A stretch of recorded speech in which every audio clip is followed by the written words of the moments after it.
अगर तुम्हें कोई ये सिखा रहा है ना कि तुम्हारी दिक्कत है कि तुम कैश फ्लो प्रैक्टिस नहीं करते, या तुम ये करके बैठे हो कि तुमने कैश फ्लो के काफ़ी सारे क्वेश्चंस प्रैक्टिस कर लिए हैं, तो तुम गलत जगह फंसे हुए हो।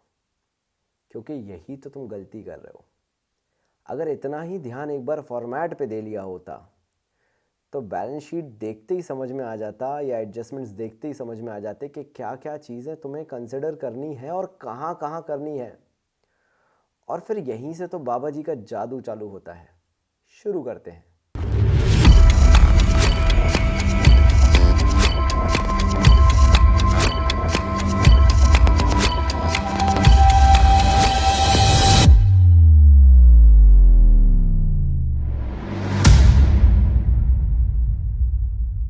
तैयार बैठे हो? बहुत अच्छे से। ज़रा पीछे मुड़ के घर वालों की खुशी देखो कि सुबह 8 बजे उठ रहे हो तुम। तो चलो आज राज खोल देता हूं, उसके बाद वीडियो चालू करूंगा कि ये सुबह 8 बजे क्यों आना। क्योंकि घर वालों की सबसे पहली प्रॉब्लम तुम्हारे साथ ये रही है कि तुम सुबह जल्दी नहीं उठते हो। और अगर तुम्हारे पीछे खड़े हुए घर वाले हंस रहे हैं, मुस्कुरा रहे हैं, या देख के हैरान हैं कि यार ये बच्चा सुबह 8 बजे उठ के कैसे पढ़ाई कर रहा है, तो देखो तुमने आधी जंग वहीं जीत ली है। तभी तो मैं कहता हूं कि कॉमर्स बाबा एक एक्सपीरियंस है। जिनको बहाने मारने वो अभी भी बहाने मार रहे हैं, हम नहीं कर पा रहे हैं, नहीं हो पाएगा ये और वो, लेकिन तुम लोग चैंपियंस हो।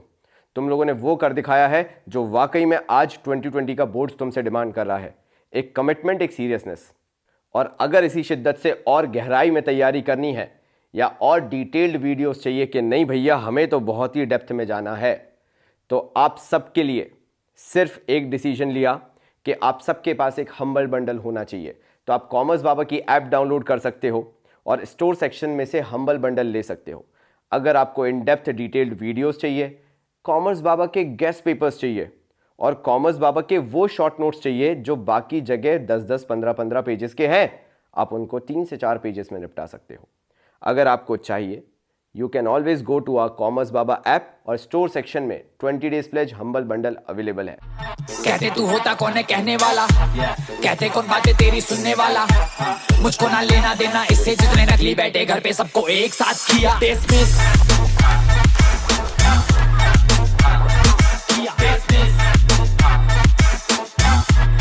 सबको एक साथ किया।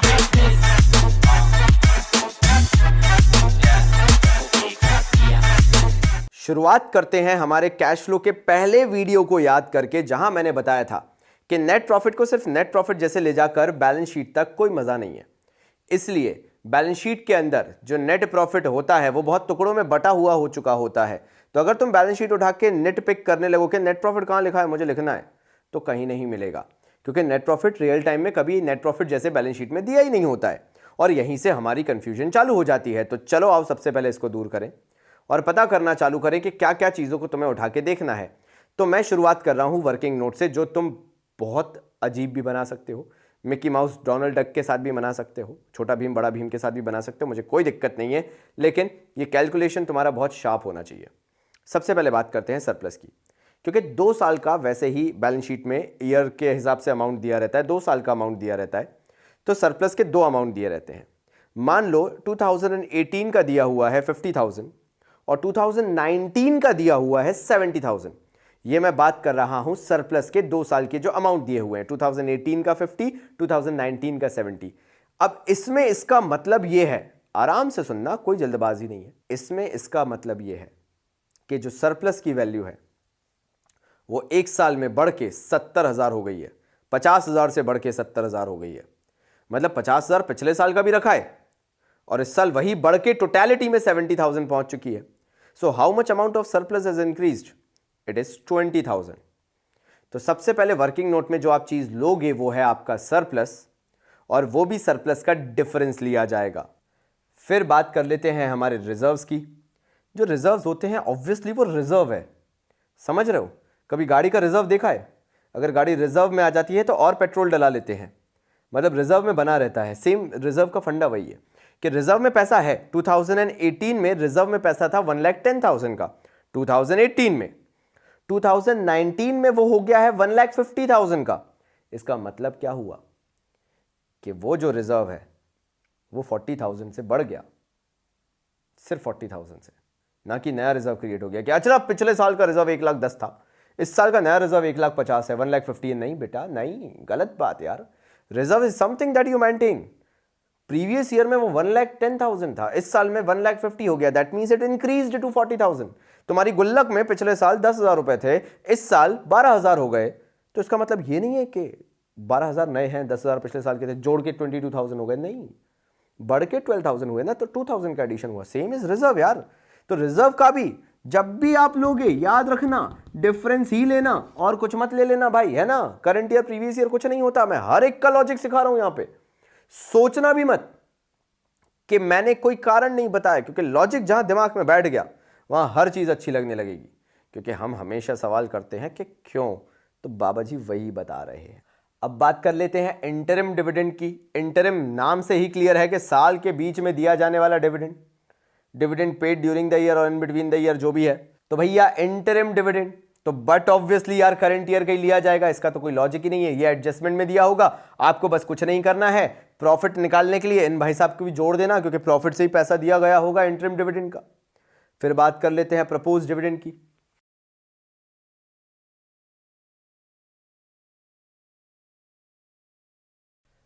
तुम सबके अच्छे खासे कमेंट आए थे और मैं उसी के बेसिस पे अभी तो मैं आंसर भी कर रहा हूं। ये चीज़ बहुत अच्छे से याद रख लेना। प्रपोज डिविडेंड प्रीवियस ईयर का क्यों लेते हैं कि पिछले साल में अनाउंसमेंट किया था, लेकिन दे तो इस साल रहे हो ना, पे तो इस साल कर रहे हो जो तुमने पिछले साल प्रपोज किया था।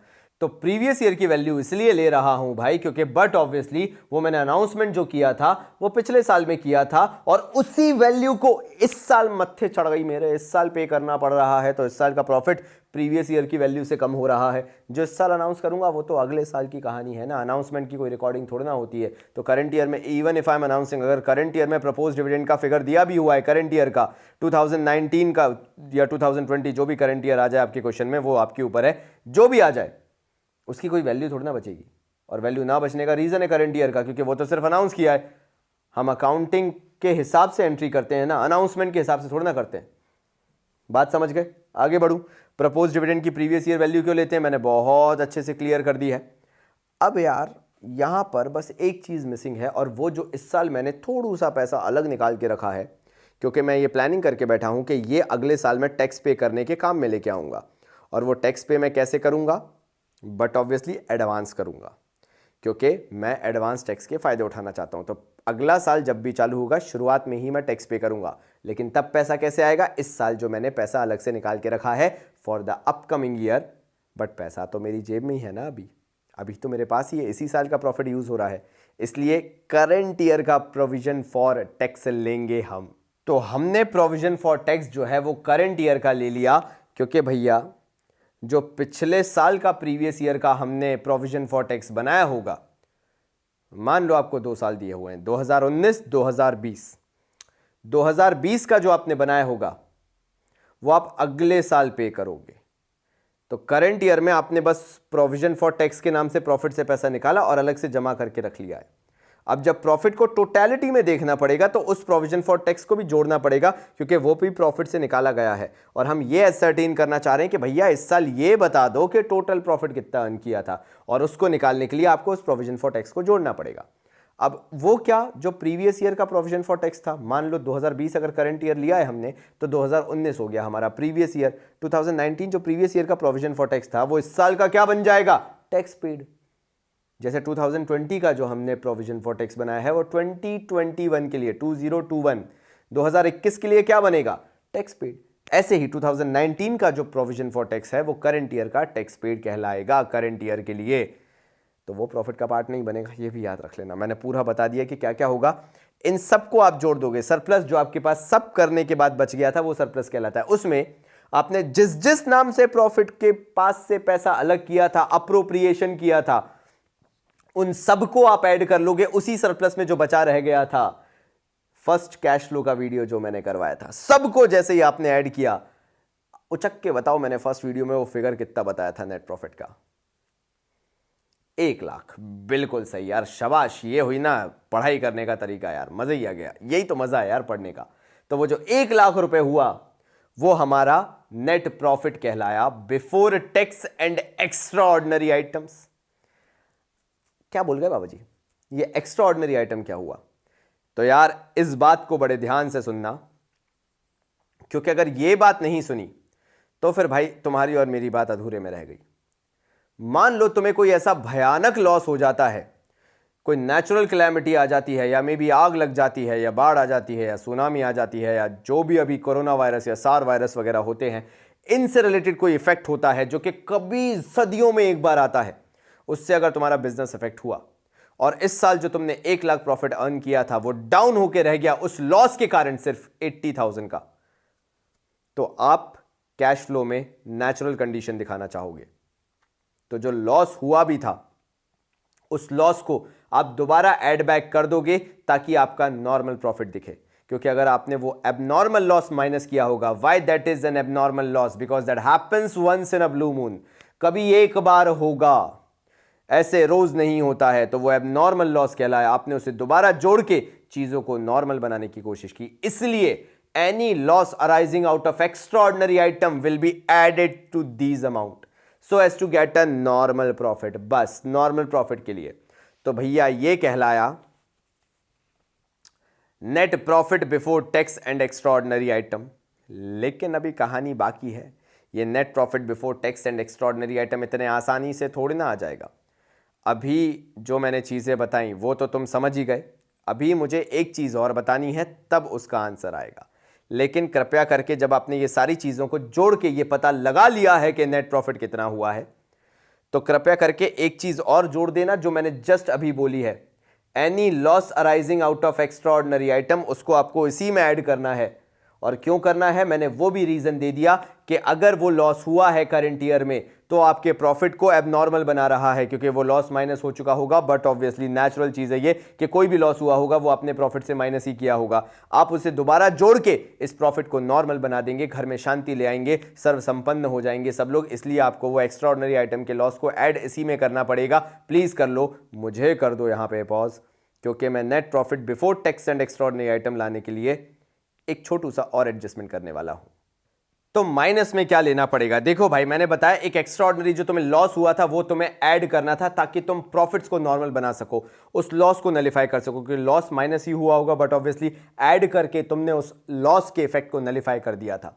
सेम ऐसे ही मान लेते हैं कि उस लॉस के लिए भारत सरकार ने तुम्हारी कंपनी को कोई फाइनेंशियल असिस्टेंस दिया और उस एक्स्ट्रा ऑर्डिनरी आइटम के लिए तुम्हें मे बी सरकार से, मे बी तुम्हारी इंश्योरेंस कंपनी से कोई फाइनेंशियल असिस्टेंस मिला, तो तुम उसको P&L अकाउंट में क्रेडिट ही दिखाओगे क्योंकि तुम्हें पैसा मिल रहा है। और ऑब्वियसली जब तुमने प्रॉफिट एंड लॉस अकाउंट बनाया होगा तो वो जो पैसा तुम्हें मिला होगा इंश्योरेंस कंपनी से या मे बी सरकार से, वो तुमने ऐड ही किया होगा। इसलिए प्रॉफिट को नॉर्मल बनाने के लिए, क्योंकि ऑब्वियसली वो अगर तुमने इंश्योरेंस का क्लेम दिखाया होगा तो तुम्हारा प्रॉफिट बूस्टअप हो गया होगा, ज्यादा दिखने लगा होगा। अब प्रॉफिट को वापस नॉर्मल बनाने के लिए वो जो इनकम तुमने ऐड कर दी थी ना, जो इंश्योरेंस कंपनी से क्लेम मिला था या सरकार से, उस इनकम को जो तुम ऐड करके बैठे थे उसको लेस कर दोगे। ऑब्वियसली वो क्रेडिट साइड दिख रही होगी प्रॉफिट एंड लॉस के, because that was income and all incomes and gains are credited. बहुत बेसिक सा लॉजिक है, ठीक है। मैं आगे बढ़ता हूं। इसके साथ साथ अगर मैं रिफंड ऑफ टैक्स मेरे पास आता है तो बट ऑब्वियसली मैंने उसका प्रोविजन पिछले साल बनाया था। ध्यान देना मेरी बात को, यहाँ पे 2019 में मैंने एक प्रोविजन बनाया ताकि 2020 में मैं टैक्स पे कर सकूं। 2019 के प्रॉफिट से 2020 के अप्रैल की 1 तारीख को मैंने एडवांस टैक्स पे कर दिया। एडवांस टैक्स पे किया पिछले साल के प्रॉफिट से, जो मैंने बचा के रखा था सो दैट मैं एडवांस टैक्स पे कर सकूं हर साल। मैंने करंट ईयर यानी 2020 का टैक्स पे किया। लेकिन जब 2020 सन 2021 के मार्च 31, 2021 के मार्च 31 में वो मेरा अकाउंटिंग ईयर जब एंड हुआ, तब मुझे एक बात पता चली कि यार जो भी मैंने टैक्स पे किया वो मैंने सेल्स को ज़्यादा मान के कर दिया था और मेरी सेल्स कंपैरेटिवली कम हुई थी। इसलिए जो कॉर्पोरेट इनकम टैक्स डिपार्टमेंट है उसने मेरे को टैक्स रिफंड कर दिया। मतलब मेरे पास जो टैक्स मैंने ज़्यादा भर दिया था वो कुछ पैसा मेरे पास वापस रिफंड में आ गया, क्योंकि ऑब्वियसली मैंने एडवांस टैक्स भरा था और गलती हो सकती है क्योंकि मैं एकदम एक्यूरेट फिगर सेल्स का नहीं निकाल सकता ना कि इतनी ही होगी। वो तो मैंने हाइपोथेटिकली मान के कि इतनी होगी मैंने टैक्स पे कर दिया था। अब मैंने ज़्यादा टैक्स पे कर दिया तो मेरे पास रिफंड आ गया। अब जब रिफंड आया तो ऑब्वियसली वो पैसा मैंने प्रॉफिट एंड लॉस में ऐड करके दिखाया कि मेरे पास रिफंड ऑफ टैक्स आया। लेकिन लॉजिकली अगर मैं देखूं तो वो पैसा प्रीवियस ईयर को बिलोंग करता है, क्योंकि प्रीवियस ईयर के प्रॉफिट के प्रोविजन से मैंने करंट ईयर में एडवांस टैक्स पे किया था। बिकॉज दैट प्रॉफिट और जो रिफंड ऑफ टैक्स जो भी आया, because that refund of tax doesn't belong to the current year, इसलिए मुझे उसको यहां से भी माइनस करना पड़ेगा प्रॉफिट में से भी, क्योंकि उसने भी मेरे प्रॉफिट को बढ़ा के रखा हुआ है और वो refund of tax current year को बिलोंग ही नहीं करता, क्योंकि वो उस प्रोविजन से दिया गया था जो पिछले साल का था। अब इससे जो आंसर फाइनल आ जाएगा तुम उसे बोल सकते हो net profit before tax and extraordinary items. बधाई हो। एक आंसर देना चाहता हूं इसके साथ साथ, मुझे बड़े अच्छे से याद आ गया तो मैं तुम लोगों के साथ शेयर कर लेता हूं कि यार जो प्रॉफिट होता है ना वो ऑपरेशन का सार होता है, गुड्स एंड सर्विसेज का अगर देखा जाए तो। और मैंने आपको पहले वीडियो में बताया भी यही था कि गुड्स एंड सर्विसेज जो होती है उनसे जो रस निचोड़ के आता है या बोला जाए जो एंड रिजल्ट होता है वो नेट प्रॉफिट ही होता है। तो मतलब cash flow from operating activities अधूरा है नेट प्रॉफिट के बिना। और सारी जद्दोजहद ये इसलिए थी क्योंकि मुझे सारा काम करना था बैलेंस शीट से, और बैलेंस शीट में स्ट्रेट फॉरवर्ड नेट प्रॉफिट दिया ही नहीं होता है। इसलिए मुझे इतनी सारी चीज़ें ऐड करनी पड़ी, ये चीज़ें माइनस करनी पड़ी, सो दैट मुझे पता चल सके कि वो जो नेट प्रॉफिट स्केटर्ड हो गया है ना, स्कैटर्ड हो गया है, उसको मैं जोड़ के लेके आके नेट प्रॉफिट आखिर में पता कैसे सकता हूँ कि कितना है। और मैंने बताया भी कि नेट प्रॉफिट ऐसे आ गया और ये net profit before tax and extraordinary item है। बधाई हो, आपने वो पता लगा लिया कि आपने नेट प्रॉफिट कितना अर्न किया है। लेकिन इसके आगे भी वो क्रूशियल स्टेप है जो कि नेट प्रॉफिट को ऑपरेटिंग एक्टिविटीज़ के और पास लेके आएगी, क्योंकि ऑपरेटिंग एक्टिविटीज़ और नेट प्रॉफिट अभी भी दो डिफरेंट टर्म्स हैं, दो डिफरेंट वर्ड्स हैं। और उसको समझाने के लिए तुम्हें भी थोड़ा दिमाग लगाना पड़ेगा और कमेंट सेक्शन में कुछ ना कुछ तो हिंट मुझे देनी होगी, ताकि मैं जब अगले वीडियो में आऊँ तो तुम्हें क्लियर हो कि मैं बात क्या कर रहा हूँ। तब तक के लिए बाबा जी की तरफ से धन्यवाद। कहते कौन बातें तेरी सुनने वाला, मुझको ना लेना देना इससे, जितने नकली बैठे घर पे सबको एक साथ किया डिसमिस।